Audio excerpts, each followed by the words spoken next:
Rural మండలంలో విషాదం నెలకొంది. బంగారెడ్డిపల్లికి చెందినటువంటి ఒకే కుటుంబంలో నలుగురు ఆత్మహత్య చేసుకోవడంతో తీవ్ర కలకలం రేపింది.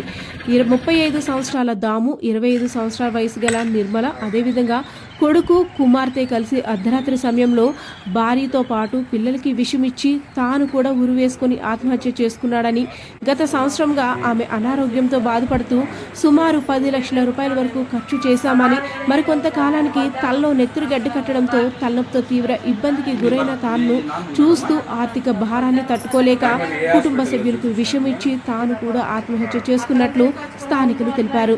అలాగే తన చావు ఖర్చులను సైతం తన ఫోన్లో ఉన్న డబ్బును వాడుకోగలరని టీవీకి తెల్ల పేపర్ పైన ఫోన్పే వివరాలను, ఫోన్ పిన్ నెంబర్ను తెలుపుతూ టీవీకి అతికించాడు.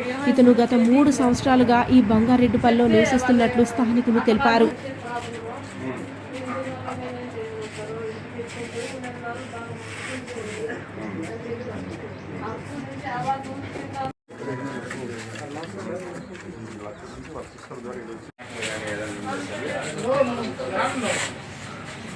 నువ్వు బయలుదేరినా